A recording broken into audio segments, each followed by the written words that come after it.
विकसित देश, तमाम बातें इनको लेकर चर्चा करेंगे। नमस्कार, मैं शमशेर सिंह और हम शुरुआत करते हैं हमारे खास इस कार्यक्रम की। जीत जाएंगे हम, जीतेंगे कैसे, उसको लेकर हमें क्या सावधानियां बरतनी है और तैयारियां कैसी चल रही है ग्राउंड पर, हम हमारे संवाददाताओं से लगातार हम आपके साथ बने हुए हैं, लगातार चर्चा कर रहे हैं। अजय, कंपनियों में जो प्रक्रिया है उससे होकर गुजरना पड़ेगा, तो निजी कंपनियों में जो आवश्यक तौर पर जिन वस्तुओं की प्रोडक्शन का सवाल है तो उन कंपनियों को जरूर यहाँ पर खोला जा रहा है और जो प्रक्रिया है उसको भी पूरी तरह से अमल में लाया जा रहा है। लेकिन बावजूद इसके कि लोगों की आवाजाही और सोशल डिस्टेंसिंग का यहाँ कतई भी पालन नहीं करते देखा जा रहा, जो कि एक तरह से गलत कहा जा सकता है और कहीं ना कहीं संक्रमण जो कोरोना का फैल रहा है उसको कहीं ना कहीं बढ़ावा की बात यहाँ पर की जा सकती है। जी समझे। अजय बने रहे हमारे साथ, आप चर्चा लगातार कर रहे हैं। धर्मेंद्र मेरठ से जुड़ गए हैं, धर्मेंद्र से भी जानेंगे मेरठ के हालात कैसे हैं, और विनोद बंसल हमारे साथ भटिंडा से हमारे संवाददाता दोनों जुड़ गए हैं। मैं धर्मेंद्र मेरठ का हाल जानूंगा आपसे। मेरठ में फिलहाल क्या स्थिति है कोरोना संक्रमण को लेकर, और जो जरूरी दिशा निर्देश हैं उनका पालन कैसे हो रहा है, ये दो महत्वपूर्ण बिंदु, उसके बाद और भी सवालात हैं, इनको लेकर जानेंगे आपसे। धर्मेंद्र, देखिए शमशेर जी, मैं आपको बताऊं, मेरठ में लगातार कोरोना वायरस की संख्या बढ़ती जा रही है।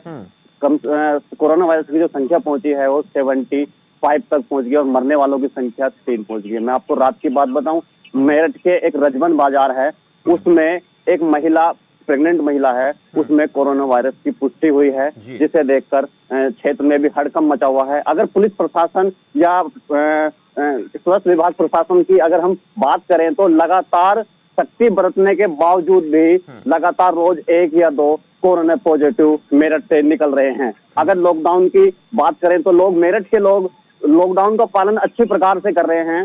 अगर दुकानों पे भी जा रहे हैं तो घर से एक व्यक्ति ही जाता है, वरना सब के सब अपने घरों में कैद है, क्योंकि मेरठ में लगातार कोरोना वायरस की संख्या जो बढ़ रही है उससे मेरठ के लोग दहशत में हैं और खुद भी प्रशासन के साथ साथ भी खुद भी कोरोना वायरस से बचने के लिए लॉकडाउन का अच्छी तरह से पालन कर रहे हैं। जी समझे। धर्मेंद्र, मामले लगातार बढ़ रहे हैं, लेकिन इसमें अहम कड़ी होती है स्वास्थ्य विभाग की तरफ से एक्टिवनेस दिखाना। वहां पर क्या हो रहा है, सरकार की तरफ से मेरठ में इंतजाम कैसे किए गए हैं, और जो जांच की प्रक्रिया है वो कितनी तेज है, क्योंकि जांच सबसे जरूरी है। जितनी ज्यादा जांच होगी, लोग उससे गुजरेंगे, तो उससे हमें पता चल पाएगा कि हम इस वक्त कहाँ खड़े हैं।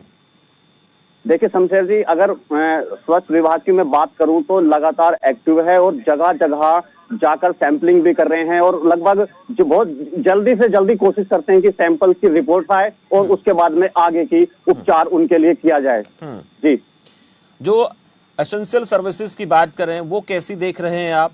जरूरत के सामान की दुकानों को लेकर बात करें तो वहां पर खुली हैं या फिर नहीं है, इसके लिए क्या जरूरी निर्देश दिए गए हैं? जरूरी निर्देश सिर्फ यही हैं, दिन में लगभग सुबह 8 बजे दुकानें खुल जाती हैं और लास्ट 11 बजे उनका हो जाता है, और दुकानों पर जो लोग जाते हैं सोशल डिस्टेंस का वो बेखूबी पालन कर रहे हैं। अब मेरठ के लोग समझदार होते जा रहे हैं क्योंकि संख्या लगातार बढ़ती जा रही है मेरठ में कोरोना वायरस की।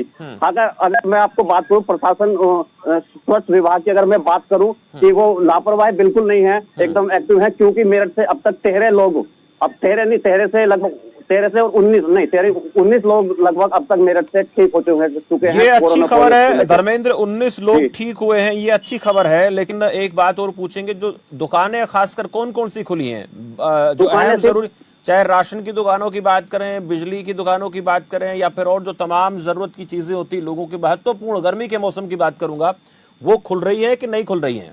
गर्मी के मौसम में बिजली की दुकानें बिल्कुल नहीं खुल रही हैं, सिर्फ राशन की दुकानें खुल रही हैं और फर्टिलाइजर की दुकानें खुल रही हैं।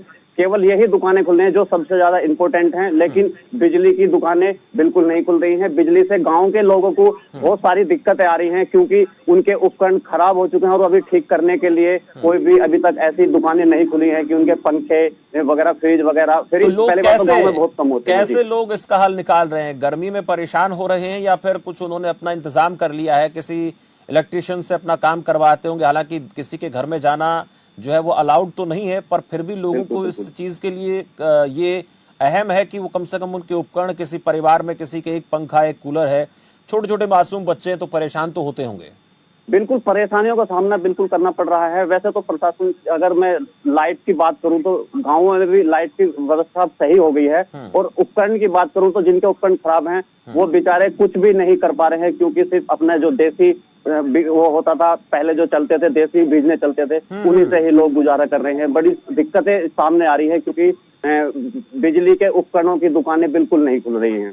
चलिए धर्मेंद्र, बहुत बहुत शुक्रिया। विनोद बंसल हमारे साथ भटिंडा से जुड़े हुए, विनोद के पास भी चलेंगे और उसके बाद यशेंद्र हमारे साथ चंडीगढ़ से जुड़ गए हैं, यशेंद्र के पास भी चलेंगे।